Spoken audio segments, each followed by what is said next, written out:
الحمد لله نحمده ونستعينه ونستغفره ونؤمن به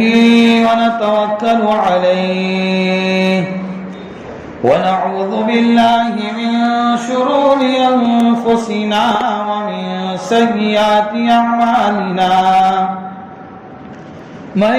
يهده الله فلا مضل له ومن يضلله فلا هادي له ونشهد أن لا إله إلا الله وحده لا شريك له ونشهد أن سيدنا وسندنا ونبينا وحبيبنا ومولانا محمدا عبده ورسوله أما بعد فأعوذ بالله من الشيطان الرجيم بسم الله الرحمن الرحيم يا أيها الذين آمنوا قوا أنفسكم وأهليكم نارا صدق الله العظيم بلغ العلا بكماله كشف الدجى بجماله حسنت جميع خصاله صلوا عليه وآله اللهم صل على سيدنا محمد وعلى آل سيدنا محمد وبارك وسلم. حق تعالیٰ جل شانہ نے اس روئے زمین پر بے شمار نعمتوں سے ہم سب کو نوازا ہے. نعمتیں اتنی ہیں کہ آدمی پوری زندگی اس الرب کی دی ہوئی نعمتوں کو گننا چاہے تو نہ گن سکتا ہے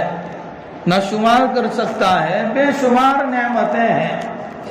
آج کی جمعہ کی اس مختصر مبارک مجلس میں ایک ایسی نعمت پر گفتگو کریں گے جس نعمت کے حصول کے لیے دنیا کا ہر آدمی یہ تمنا کرتا ہے کہ وہ نعمت مجھے مل جائے. چاہے وہ کسی بھی مذہب سے تعلق رکھتا ہو، مسلمان ہو، یہودی ہو، نصرانی ہو، کسی بھی دھرم و کسی بھی مذہب سے تعلق رکھتا ہو، بلکہ وہ چاہے غریب ہو، مالدار ہو، گاؤں کا رہنے والا، شہر کا رہنے والا، دنیا کے کسی بھی خطے میں وہ زندگی گزارتا ہو، لیکن اس روئے زمین پر آنے والا ہر آدمی یہ چاہتا ہے کہ یہ نعمت مجھے مل جائے. اور کبھی کبھی اس نعمت کے حصول کے لیے مسلمان، ایمان والا اور ایمان والی بندی وہ اپنے ایمان کو بھی بیچ دیتی ہے اور اس کو معلوم نہیں ہوتا ہے، اس کو احساس تک نہیں ہوتا ہے کہ وہ اس نعمت کے حصول کے لیے اپنے ایمان کو اس نے بیچ دیا ہے. وہ نعمت یہ ہے کہ جس کو تعالیٰ جل شانہ نے اولاد کی نعمت عطا فرمائی، وہ بہت بڑی نعمت ہے. ہم دیکھتے ہیں ایک نوجوان لڑکا ہے جو اپنے ایک مدت کے بعد نکاح کرتا ہے، شادی کرتا ہے، اپنی ازدواجی زندگی شروع کرتا ہے. سب سے پہلی تمنا یہ ہوتی ہے کہ میرے یہاں اولاد کی نعمت آ جائے. بڑے بڑے دوائیاں، بڑے بڑے نسخے استعمال کرتا ہے اور بڑی بڑی ٹیکنالوجی کے ذریعے سے وہ اپنے آپ کو اس قابل بنانا چاہتا ہے کہ میرے یہاں اولاد کی نعمت میسر ہو جائے. بلکہ آدمی اس نعمت کے حصول کے لیے کبھی کبھی ایسی جگہوں پر چلا جاتا ہے، ایسے لوگوں کے پاس چلا جاتا ہے جہاں جا کر اس نعمت کے حصول کے لیے اپنی زبان سے ایسے الفاظ نکالتا ہے جس کی بنیاد پر اس کا ایمان اندر سے نکل جاتا ہے. بات اشارے میں ہو رہی ہے کہ آدمی زبان سے ایسے الفاظ نکالتا ہے کہ اس کا ایمان اندر سے چلا جاتا ہے، پوری زندگی وہ ایمان والے گھر میں رہتا ہے، وہ پوری زندگی وہ عورت ایمان والے گھر میں رہتی ہے، وہ یوں سمجھتی ہے کہ میرے پاس ایمان ہے، وہ یوں سمجھتا ہے کہ میرے پاس ایمان ہے۔ حقیقت میں اگر دیکھنے جاویں تو اندر سے ایمان کا قیمتی سرمایہ نکل چکا ہے۔ ظاہر میں لگتا ہے بڑے اچھے کپڑے پہنے ہیں، عورت یہ سمجھتی ہے میں نے بہترین برقع پہنا ہے، میرے چہرے پر نقاب ہے، بہت ساری ظاہری شکل و صورت کے ذریعے سے اپنے آپ کو مزین کر رہا ہے، اور عورت اپنے آپ کو مزین کر رہی ہے، لیکن اندر سے وہ ایمان نکل چکا ہوتا ہے۔ وہ نعمت یہ ہے اولاد کی نعمت۔ ہر آدمی چاہتا ہے کہ یہ نعمت مجھے مل جائے۔ یاد رکھو اولاد کی نعمت رب تبارک و تعالی اس کو دیتے ہیں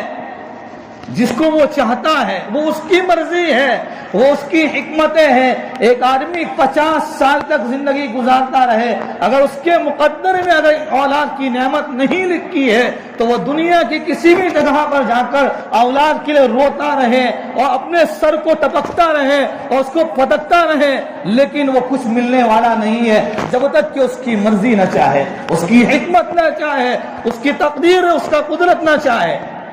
قرآن کریم میں حق تعالیٰ جل شانہ فرماتے ہیں یَهَبُ لِمَن يَشَاءُ إِنَاثًا وَيَهَبُ لِمَن يَشَاءُ الذُّكُورَ أَوْ يُزَوِّجُهُمْ ذُكْرَانًا وَإِنَاثًا وَيَجْعَلُ مَن يَشَاءُ عَقِيمًا۔ کبھی ایسا ہوتا ہے کہ آدمی نے آج نکاح کیا اور آئندہ کل ایک دن کے بعد اس کے یہاں اس عورت کو حمل ٹھہر گیا اور اس کے کچھ مدت کے بعد اس کے یہاں اولاد کی نعمت آ گئی، اور کچھ کبھی ایسا ہوتا ہے آدمی نکاح کرنے کے بعد 50 سال کی عمر کو پہنچ جاتا ہے، 80 سال کی عمر کو پہنچ جاتا ہے، تب جا کر خدا اس کو نعمتوں سے مالا مال کرتا ہے۔ اس کی مرضی ہے۔ یَهَبُ لِمَن يَشَاءُ إِنَاثًا، وہ جس کو چاہتا ہے تو لڑکی دیتا ہے۔ وَيَهَبُ لِمَن يَشَاءُ الذُّكُورَ، اگر وہ چاہتا ہے جس کے لیے چاہتا ہے تو پھر اس کے یہاں لڑکا پیدا کر دیتا ہے۔ اور يُزَوِّجُهُمْ ذُكْرَانًا وَإِنَاثًا، اگر وہ چاہتا ہے تو لڑکا بھی رہتا ہے، لڑکی بھی رہتا ہے۔ وَيَجْعَلُ مَن يَشَاءُ عَقِيمًا، اگر اس نے مقدر میں لکھا ہی نہیں ہے اور اس کی تقدیر ہے ہی نہیں کہ ابھی اس کے مقدر میں ہے ہی نہیں، تو وہ پوری زندگی روتا رہے، پوری زندگی سب کچھ کرتا رہے، لیکن اگر مقدر میں اولاد نہیں ہے تو وَيَجْعَلُ مَن يَشَاءُ عَقِيمًا، اس کو کوئی اولاد نہیں دے سکتا ہے۔ معلوم یہ ہوا کہ اولاد کی نعمت یہ کسی دنیا کے بڑے کے ہاتھ میں نہیں ہے، کسی ڈاکٹر اور حکیم کے ہاتھ میں نہیں ہے۔ ہاں یہ بات ضرور ہے کہ آدمی دنیاوی اسباب کے لائن کے اعتبار سے جو محنتیں ہیں، جو دوائیاں ہیں، جو نسخے ہیں، ان نسخوں کو استعمال کرتا رہے، ان دوائیوں کو استعمال کرتا رہے، لیکن اپنے رب کے سامنے وہ روتا رہے، اپنے رب کے سامنے مانگتا رہے۔ تو خیر بات چل رہی تھی اولاد کی نعمت، لیکن جس کو اولاد کی نعمت ملی ہے اس کے لیے کیا ہے، اس کی ذمہ داری کیا ہے؟ قرآن کریم میں حق تعالیٰ فرماتے ہیں یا ایھا الذین آمنوا، اے ایمان والو، قوا انفسکم، اپنے آپ کو جہنم کی آگ سے بچاؤ، واہلیکم، اپنے گھر والوں کو، اپنے آپ کو، اپنے گھر والوں کو، اپنی بیوی کو، اپنے بچوں کو، گھر کے تمام افراد کو جہنم کی آگ سے بچاؤ۔ اولاد بہت بڑی نعمت ہے۔ اس موجودہ دور میں جن دور سے میں اور آپ گزر رہے ہیں، اس دور کی اندر اپنے آپ پر اور اپنی اولاد کے ایمان پر اور اس کے عقائد پر دھیان دینے کی بہت ضرورت ہے، کہ اندر میں جا کر دیکھنا چاہیے کہ میرے گھر میں میرا بچہ اور میری بچی میرے ساتھ صبح میں ناشتہ کرتے ہیں، دوپہر میں ساتھ میں کھانا کھاتے ہیں، کیا اس کا ایمان بھی صحیح سلامت ہے کہ نہیں ہے، کیا اس کے عقائد بھی صحیح درست ہے کہ نہیں ہے، یہ دیکھنا پڑے گا۔ اس لیے اولاد کی نعمت ہے، تو یوں نہیں کہ بس ہم نے ہمارے گھر میں اس نے وجود پایا ہے، ہمارے گھر میں وہ ہماری گود میں پیدا ہوا، اب اس کو چھوڑ دو، نہیں، اس کے ایک ایک سیکنڈ، اس کے ایک ایک پل پر ہمیں نظر کرنے کی ضرورت ہے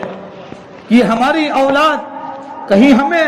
جہنم میں لے جانے کا ذریعہ نہ بنے۔ اس لیے ماں باپ کی یہ ذمہ داری ہے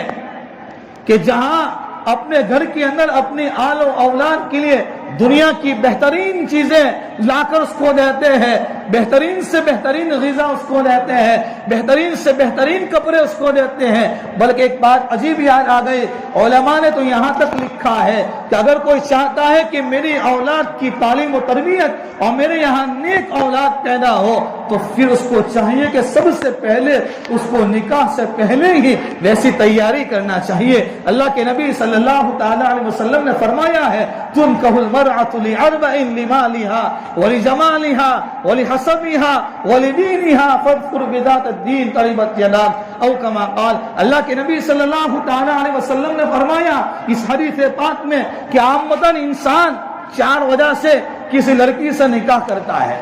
جب وہ نکاح کرتا ہے نوجوان تو اس کے سامنے 4 چیزوں میں سے کوئی نہ کوئی چیز ہوتی ہے، یا تو وہ سامنے والی لڑکی کے مال و دولت کی وجہ سے کرتا ہے کہ بڑی مالدار ہے، بڑے اچھے گھرانے کی ہے، پھر فرمایا ولی جمالہا، اس کی خوبصورتی کی وجہ سے وہ شادی کرتا ہے، اس کے خاندان اور اس کے حسب نامے کی وجہ سے وہ شادی کرتا ہے تاکہ جب میں اس کے ساتھ نکاح کروں تو پھر میرا بھی ایک نام ہو جائے، میری بھی ایک اہمیت بڑھ جائے، میری بھی ایک ویلیو ہو جائے۔ اللہ کی نبی نے فرمایا ہے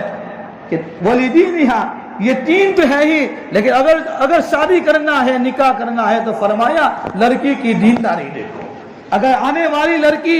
جو کل کسی کے یہاں اپنی بیٹی تھی آج وہ ہمارے نکاح میں آنے کے بعد ہماری بیوی بن رہی ہے تو فرمایا کہ وہ ایسی دیندار ہو تاکہ اس کی کوکھ سے اور اس کے پیٹ سے پلنے والی اولاد اور آنے والی اولاد وہ نیک اور صالح اور دیندار ہو۔ پہلے ہی دن سے کہا آدمی کیا کرتا ہے کہ نکاح کر لیتا ہے، نوجوان اپنی جوانی کے جوش میں آ کر کسی بھی لڑکی سے اپنا نکاح کا رشتہ طے کر لیتا ہے، اور پھر جب اولاد کی نعمت آتی ہے، اولاد کی تعلیم و تربیت کی فکر نہیں ہے، اس کے بارے میں کوئی پلاننگ نہیں ہے، اس کے بارے میں کوئی سوچا ہی نہیں ہے، اس کی فکر ہے ہی نہیں کی، تو پھر کیا کرتا ہے، بڑے مولوی صاحب کے پاس جاتا ہے، مولوی صاحب دیکھو نا میری اولاد میری باتیں مانتی نہیں ہے، میری بچی میری باتیں مانتی نہیں، کہاں سے مانے گی؟ تو نے رب کے حکم کو توڑا ہے، تو نے نبی کی سنت کو چھوڑا ہے۔ اس لیے یہ اولاد کی تربیت کا پہلی سیڑھی اور پہلا قدم تو شادی سے پہلے ہی ہے۔ دوسرا قدم جب اس کے ساتھ نکاح ہو جائے، اسی لیے کسی اللہ والے کے واقعات میں لکھا ہے کہ ایک اللہ والے نے، ایک آدمی نے جب شادی کی تو اپنی بیوی سے پہلے ہی دن یہ کہا تھا کہ دیکھو کہ ہم یہ آج پہلے ہی دن سے یہ مشورہ کرتے ہیں اور اس بات پر عہد و پیمان کرتے ہیں کہ ہمارے پیٹ سے جو بھی اولاد ہوگی نہ کبھی ہم حرام کا لقمہ کھائیں گے، نہ کبھی شک و شبہات والا لقمہ کھائیں گے، نہ کبھی سودی رقم اپنے پیٹ میں جانے دیں گے، نہ رشوت کی رقم جانے دیں گے۔ کیوں کہ جو ہمارے پیٹ سے جو اولاد پیدا ہوگی اس کے اندر یہ اثرات جائیں گے۔ اب یہ میاں بیوی نے دونوں نے یہ برابر مشورہ کر لیا، کچھ مدت کے بعد ان کے یہاں اولاد ہوئی، لڑکا پیدا ہوا۔ اب یہ لڑکا پتا چلا کہ لڑکا کسی حرام کام کا ارتکاب کر رہا ہے، ایسے کام کا ارتکاب کر رہا ہے، تو فوراً ان کے دل و دماغ کے اندر یہ بات آ گئی کہ میرے یہاں تو کبھی ہم نے اپنی بیوی کے ساتھ ایسا پلاننگ اور ایسا مشورہ کیا تھا، میرے بچے کی زندگی میں یہ بات کہاں سے آئی ہے کہ میرا بچہ چوری کرنے کی عادت اس کو کہاں سے بنی ہے، کہ میرا بچہ چوری میں کیسے پکڑایا گیا، حالانکہ نہ میں نے کبھی حرام کا لقمہ کھایا ہے نہ میری بیوی نے حرام کا لقمہ کھایا ہے، لیکن انہوں نے اپنے بیٹے کو کہنے کے بجائے سب سے پہلے اپنے گھر آئے، اپنے گھر آنے کے بعد اپنی بیوی سے کہا کہ یاد رکھنا، سچ سچ بتانا، جب میں نے تیرے ساتھ نکاح کیا تھا اور تجھے جب میں بیوی بنا کر اپنے گھر میں لایا تھا میں نے تجھ سے یہ وعدہ کیا تھا کہ نہ کبھی حرام کا لقمہ نو اپنے پیٹ میں جانے دے گی، نہ میں اپنے پیٹ میں جانے دوں گا۔ پھر یہ اپنے بیٹے کی زندگی میں یہ چوری کرنے کی عادت کہاں سے آئی ہے؟ اور بیوی نے بڑا غور و فکر کیا، کہا کہ ایسی تو کوئی بات ہے ہی نہیں۔ بہت سوچا، ایک بات یاد آئی کہنے لگی کہ اصل میں بات یہ ہے کہ جب میں حمل سے تھی اور جب میرے پیٹ میں یہ بچہ پل رہا تھا، پڑوسی کے مکان کے اندر اور پڑوسی کے بارے میں وہاں پر ایک درخت لگا ہوا تھا بیر کا، وہاں سے ایک بیر گر کر اپنی باری میں آ گیا تھا اور اپنی جگہ پر آ گیا تھا، میں نے اس پڑوسی کے اس بیر کو بغیر کسی اجازت کے اس کو میں نے کھا لیا تھا۔ فرمانے لگے میرے بیٹے کا قصور نہیں ہے، قصور تیرا ہے، اس لیے کہ تو نے اس پڑوسی کی اجازت کے بغیر کھایا تھا۔ آج اس کا ایک بیر کا اثر یہ ہوا کہ میرے بچے کی زندگی کے اندر یہ حرام کا اور چوری کرنے کی عادت پیدا ہو گئی۔ اللہ کے نبی صلی اللہ تعالی علیہ وسلم کے زمانے میں ایک عورت وہ اپنے بچے کو قریب میں بلا رہی تھی، جیسے نانا اپنے نواسے کو بلاتا ہے، باپ اپنے بچوں کو بلاتا ہے آجا، یا کوئی ہمارے پاس کوئی اپنا کوئی دوست یا کوئی آ گیا گھر پہ، کوئی اپنی بیوی کی کوئی سہیلی آ گئی اور وہ اپنے بچے کو لے کر آئی، اگر وہ بچہ ہمارے پاس آتا نہیں ہے ہم اس کو کیا کرتے ہیں؟ اپنے جیب میں ہاتھ ڈالتے ہیں، ہمارے ہاتھ میں کچھ ہوتا نہیں، جیب میں کچھ بھی نہیں ہوتا، ایسے ہی ہاتھ ڈالتے ہیں، نکالتے ہیں، دیکھ بچوں چاکلیٹ ہے، وہ بیچارہ بچہ اس چاکلیٹ کی لالچ میں اور اس ہرس میں ہمارے پاس آتا ہے۔ اسی طریقے سے اللہ کے نبی صلی اللہ علیہ وسلم کے زمانے میں وہ عورت بچے کو قریب میں بلا رہی تھی۔ اللہ کے نبی نے کہا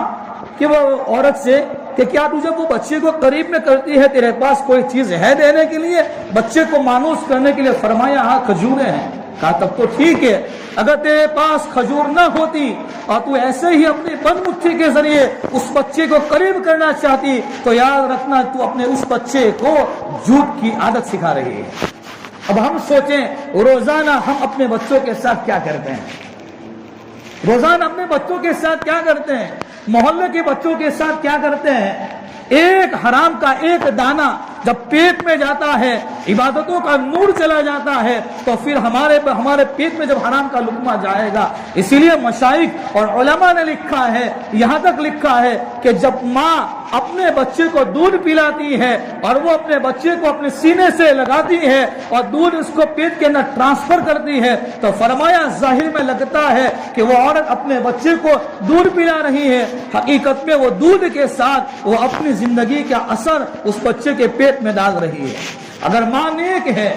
اگر ماں کی زندگی میں پردہ ہے، اگر ماں کی زندگی میں قرآن کی تلاوت ہے، ذکر و اذکار ہے، شرم و حیا ہے، تو پھر یہ سارا تقوی کا اثر اور ساری پرہیزگاری کا اثر وہ دودھ کے ذریعے سے بچے کے پیٹ میں ٹرانسفر ہوتا ہے۔